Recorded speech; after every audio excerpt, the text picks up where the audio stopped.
dalam hujan. Tapi hari ini saya mau share dari kitab Rut pasal yang pertama sampai ayat yang ke-22.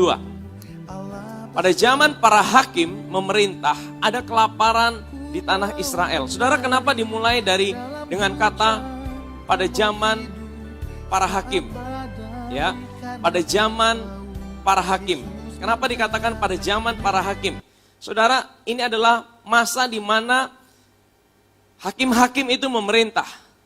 Saudara tahu, ya, masa di mana hakim-hakim itu memerintah adalah masa di mana orang Israel itu hidupnya jatuh bangun bersama Tuhan. Jadi Israel itu ada masa di mana mereka itu diperintah oleh hakim-hakim. Sebenarnya bukan diperintah, tapi dipimpin oleh hakim-hakim. Ya, setelah bangsa Israel keluar dari Mesir, mereka itu di bawah kepemimpinan Joshua, dan kemudian setelah Joshua maka dimulailah era hakim-hakim.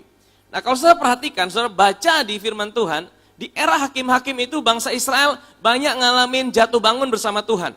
Dan saudara, setiap kali bangsa Israel itu jauh dari Tuhan, maka Tuhan akan kirimkan hakim untuk membawa orang Israel kembali kepada Tuhan. Dan setiap kali bangsa Israel itu jauh dari Tuhan, mereka mulai menyembah berhala, mereka mulai tidak ingat sama Tuhan, maka akan datang situasi yang sulit.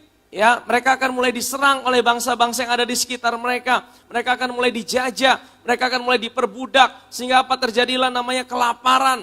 Saudara bisa bayangkan, mereka ada di tanah perjanjian, mereka ada di tanah yang mengalir susu dan madu, mereka ada di tanah di mana Tuhan menjanjikan mereka ada, tapi di tanah perjanjian, di situ terjadi kelaparan.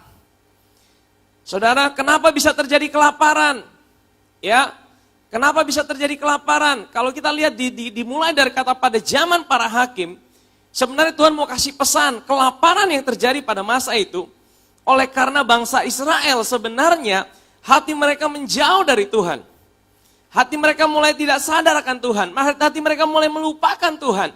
Dan ketika hati mereka mulai melupakan Tuhan, Tuhan izinkan yang namanya kelaparan itu terjadi. Tuhan izinkan yang namanya masalah itu terjadi. Saudara, bahkan pada zaman itu Tuhan sendiri yang mengirimkan situasi yang sulit. Tapi pada zaman kita hari ini, saudara, saya mau bilang Tuhan tidak pernah kasih kita ya virus, pandemi. Saya mau ulangi sekali lagi. Hari ini kita ada di dalam zaman anugerah, di mana karya salib sudah memisahkan. Ya, kutuk, Tuhan tidak kasih lagi kutuk, tulah apapun juga. Jadi saudara jangan pernah punya prasangka yang buruk bahwa Tuhan kasih kita virus. Tuhan kasih dunia ini virus. Ya.